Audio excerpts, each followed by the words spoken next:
Thank you. Bye-bye. Bye.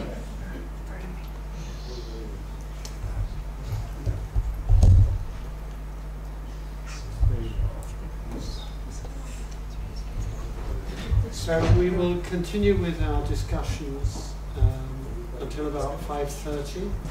So we will take questions to the last two speakers. So, Nico. Yeah, I have a question to Zeya and Tony Yassine. You both told us something very similar, but also very different. So you both told us about, okay, Alice and Bob, and they had some measurements to perform, collect answers with statistics. And then in one case, one ends up with the conclusion that there is free will for the elementary particles, and in Tony's conclusion, the elementary particles at the end provide true randomness. So essentially, I don't really see the difference between your two talks, except that you use the word free will, and of course borrowed from Conway and Cohen, and you use the word true randomness. And the other difference is that you use 33 settings, whereas you use only 2 settings. So actually, if you ask it provocatively, I would prefer to ask it actually to Conway and Cohen, but you happen to be here, so I'll ask it to you. Except adding complexity because you use 33 settings instead of 2, and provocative titles because you use free will instead of true randomness. What else is there in this field? I frankly don't understand that. I don't know about what else is there, but I think they defend their use of the term free will because they are explicitly putting forward a theorem that is stated in the simplest terms that they can, which addresses whether an experimenter is free to choose these axes in the simplest kind of way. But if for instance, instead of having a human deciding the settings, in experiments actually it's never a human, you always delegate that to a random number generator. Let's suppose it's a random number generator that does that. Then you have the same mathematics, actually the same statistics, the same experiment, and you get when the conclusion of what comes out is randomness, I get. Can I chip in? I think that point is absolutely valid. And you know, there are a number of occasions where people use words like God particle and so on, and it catches the public imagination, but has nothing to do with the real content. And it seems to me that in their theorem, if you substituted indeterminism, you get absolutely the same thing without all this emotional jingo going with it. That's my opinion. Would you agree, Tony? Well, I mean, I was going to say that. I mean, in my opinion, this free will theorem, I didn't write this in the contribution I wrote here. I mean, it's just from any Bell inequality, not necessarily with this number of settings or whatever, you can establish the same conclusion. I mean, actually, as I said in my, and this is also related to something that Gilles said, I also wanted to say in my, it's like, so in my presentation, I focused a lot on quantum mechanics, okay? But in principle, and this also relates to your discussion about many words and randomness, okay? So let's forget, I mean, in Bell's, there is nothing quantum in Bell's inequalities. So you never use quantum mechanics to derive Bell's inequalities. What is quantum is the fact that you can use quantum mechanics to violate a Bell inequality. Okay, so this is what I want to know. So I think this many words interpretation, all this stuff, is related to the fact that you want to accommodate measurement process and unitary evolution within quantum mechanics. Okay, this is why we have this discussion. But now let's forget about quantum mechanics. Okay, so what we do in physics or in science, I mean, I think something that we will all agree on is that you have devices and you choose to make some actions on these devices and you get an output, very similar to your presentation. I'm not saying anything about quantum mechanics. You have something where you decide to do something and this produces something. Okay, so this is very, I mean, everybody will agree with that. Okay, now this is what I'm going to deal with these boxes where I can say press buttons and the box gives an output which can be a click in a detector or a light that is on and things like this. This is very macroscopic interaction of quantum mechanics. Okay, so now I want to prove randomness. Okay, in this scenario, of course, I cannot dream of proving randomness from scratch. I would say I cannot say here's the randomness. Okay, so I have to make some assumptions on how this devices are going to behave. Okay. So what I'm going to assume is that if I make the devices separate and I'm sure that they don't interact, the action of pressing a button here does not have any cannot be read by this device here. Okay, so it does not have any influence on what is happening here, detectable influence. Okay, this is what we call non-signaling principle.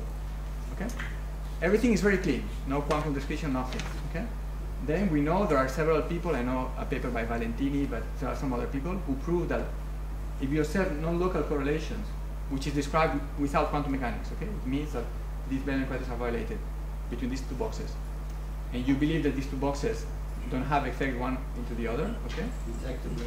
Detectable effect, okay? Then you have to conclude that the answer is not predetermined, so it's random. So I'm not invoking any quantum mechanics, okay? So it only comes from the fact that you have these boxes, they are separated, and they violate these, they give this violation of Bell inequality. And you have that the inputs are freely chosen. Yeah, okay. The inputs are? Freely chosen or random. So what I need then, so this for me is a proof of randomness. So what I need is just, I have to believe that there is no this interaction, there is no signaling, okay? But again, this is a choice, okay? There is a theory, which is bomb theory, where you believe that there is signaling, so that there is this infinite, the things affect what happens in the other side, and everything is deterministic. So if you are happy with this, you can buy it, and you go on without any randomness. But of course, you have to accept that if I do something here, something happens there, which as a physicist, I'm not going to accept. Now the last thing, okay? So I need to observe a proper violation of Bell inequality. And what I need for that is that when I make a choice, this is in a way not predicted by the mechanism giving the outcome. It's independent. Whether you want to call it free will, perhaps this is the ultimate version of this object, okay? But I can really think that I have a box here, and I generate the choice by another box here, and they are independent. I mean, for me, whether you want to call it free will, as you said, or just a random number generator that you created, that's another thing. So I think you can demystify this free will theorem, and a proper Bell inequality violation, even if you don't believe in quantum mechanics, leads to randomness if you believe in non-signaling principle. Can I just continue a bit? Because there's still one thing. Now you're saying, of course I know that, so you put actually true randomness in, and then you get true randomness out. Or in your language, you put free will in and you get free will out. Just playing with words here. But of course, that doesn't sound very interesting, because with that you're not producing randomness, and you want to produce randomness. What is interesting is that actually you can put a little bit of randomness in, and you get more out than you put in. So actually your device is a random expander. This is what we prove in our article. Yeah. Absolutely. But now if we just phrase that in the other language, it's worse. Because now if humans put their free will in, the particles that come out have more freedom than the humans. So probably the world is really bad. You need some input randomness to get the output randomness. So you could maybe be tempted to say, well, if you need some input randomness, you get some output randomness. This is a resource that you assume from the very beginning. Okay? But I think a nice point in our article is that we prove that the output randomness can be arbitrarily larger than the input. So there is a randomness that was generated in this process that was not the one you had at the very beginning. Okay, so Nick, did you want to? Yeah, this is a question for Andrew Briggs, Professor Briggs. Andrew will do fine. Okay, so the skepticism about the relevance of quantum mechanics to free will is well taken, right?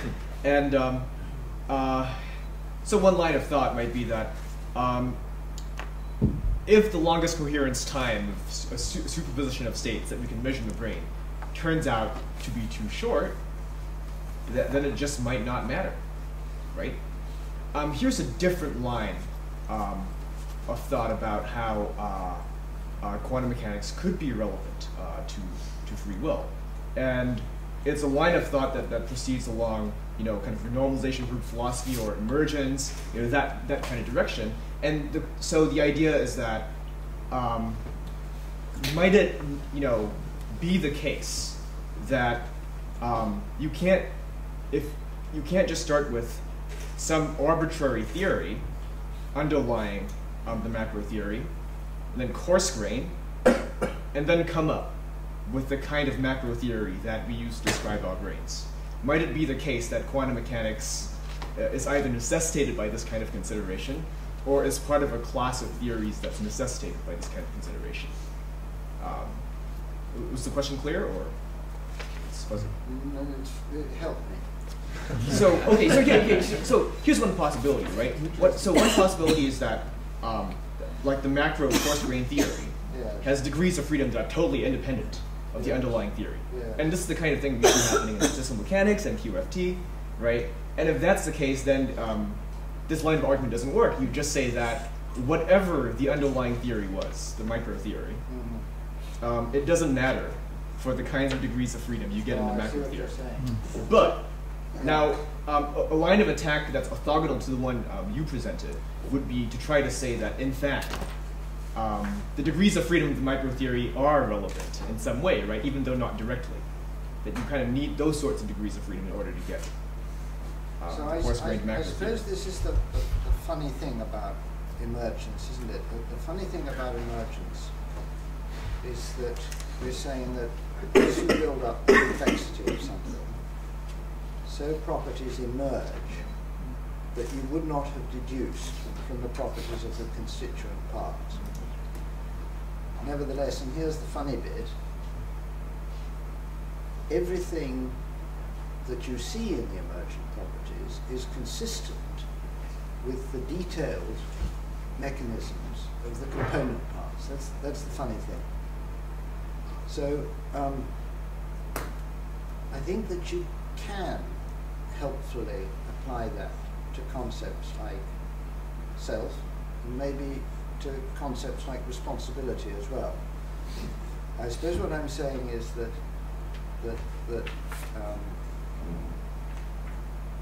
the physicalist position would say there's nothing in me that is inconsistent with a detailed scientific mechanistic investigation of the component parts of my physical body. So there are no inconsistencies there, and in fact things that I do and say and think and so on can be mapped onto the states and the development of the states of the component parts. Nevertheless, it's a non-reductionist physicalist position, because you're not saying that I myself am nothing more than the atoms and molecules of which I'm made up. And insofar as those are well described by Schrödinger's equation or any of the other equations of quantum mechanics, then the emergent behavior and the emergent properties are going to be consistent with those underlying mechanisms. And I suppose the one thing I'd add is that the scientist in me has an obsession with trying to understand and elucidate those underlying mechanisms. Aren't you getting something more from something less? That's what the government's trying to do right now. This is the problem with emergence, isn't it? If you're non-reductionist, you have to, and you want to run an argument for emergence, you're committed to violating the principle that you can't get something more from something less. Well, if necessary, then so be it. And so I would perhaps add this to my list of things that have hard questions addressed, but I'm not going to run away from So from the experiences. this notion of entropy. Thank you, Russell. We'll hang on to that for a minute. But Gilles was for Antonio,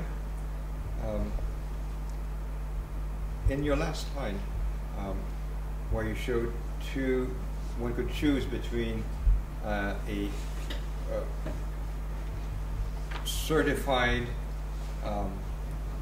let's say, a random generator that would pass all statistical random tests, but it's not quantum, compared to your device, which produces true randomness, certified randomness, but then you said, however, it will not pass all statistical tests.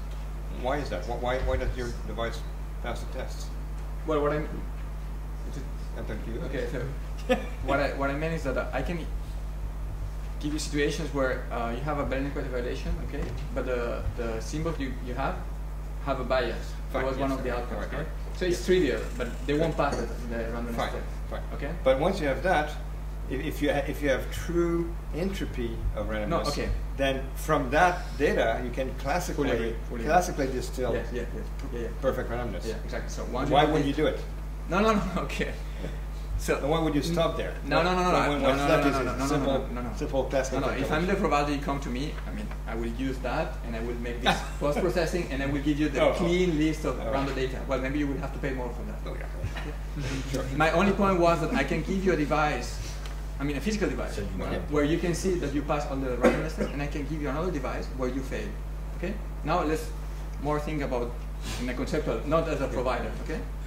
And then it is clear that.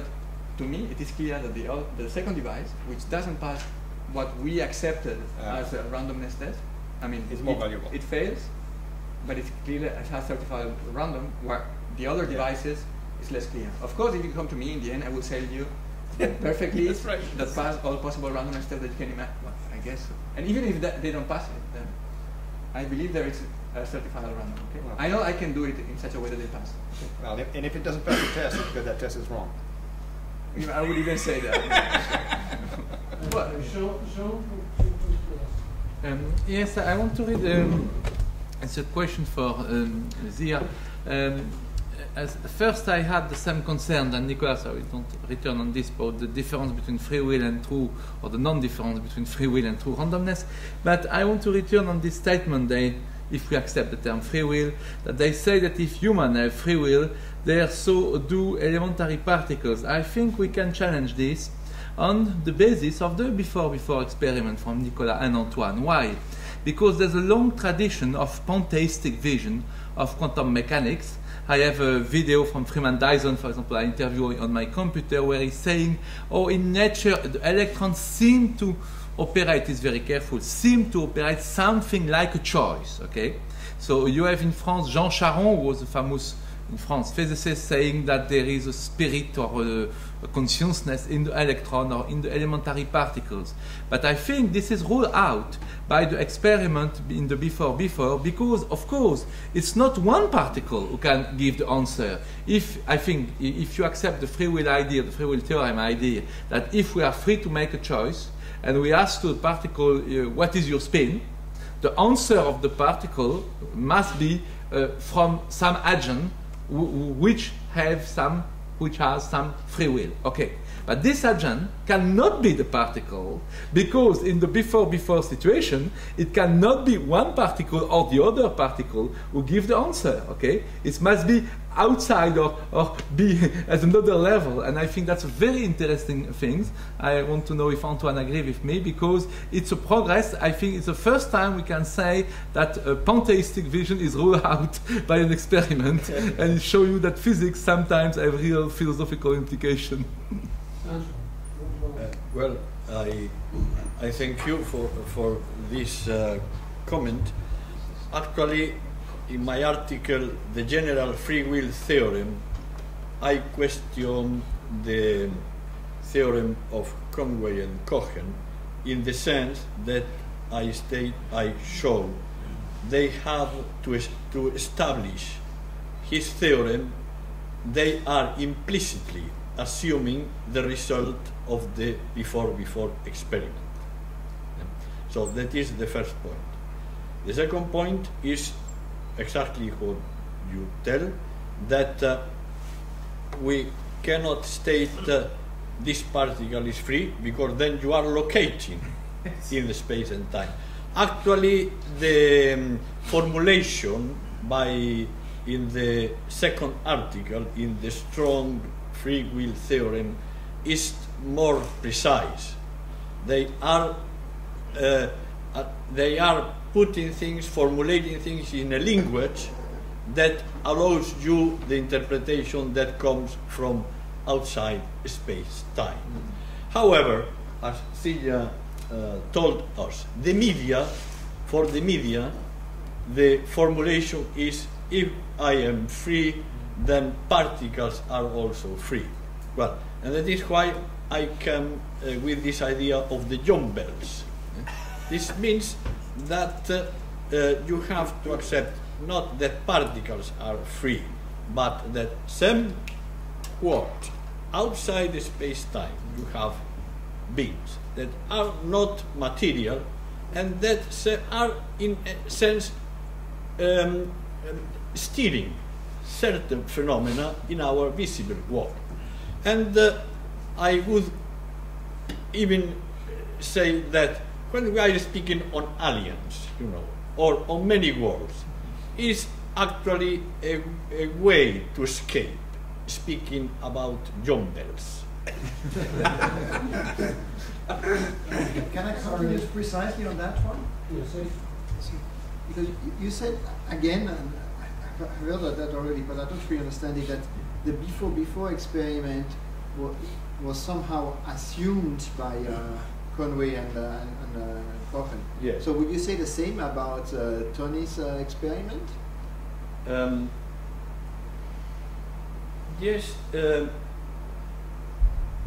Well, in a sense. In which sense? In which sense? In the sense that they are stating there is true randomness. And in order to state this, you have to exclude the, I would say, determinism in the sense of Bohm. Hyperdeterminism. Exactly. And what I pretend, and we have formulated this in the Pierre article about the before, is that what we are doing with the before is testing the testable version of Bohm's theory and refuting it. That is what I would say. But in which sense are they assuming it? Because both, they're assuming the before. Exactly. Because they both assume explicitly the freedom of choice, or free will, or true randomness, whatever. But they both explicitly assume it, so they don't use the before experiment.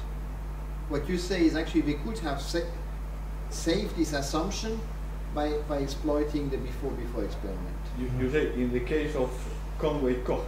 Yeah. Yeah. I guess it's the same. Well, in this case, it's because in the strong free will theorem, Conway and Cohen are making the assumption that they are also eliminating all possible theories with a kind of superluminal determinism. So, not only determinism in the light cone, they are assuming influences outside the light cone. So they are assuming that is why they call it the strong free will. We just have a few minutes. Okay, and, yes. Well, then we I can pass if you prefer. No, it's fine. We are ready. Well, I don't have really You have much. the last word. I don't have really much. I enjoyed both of these and the discussion. Just with regard to Andrew, I think you did a very good job for someone who's a child in the field. But you emphasized at one point the importance to free will of the freedom to deliberate.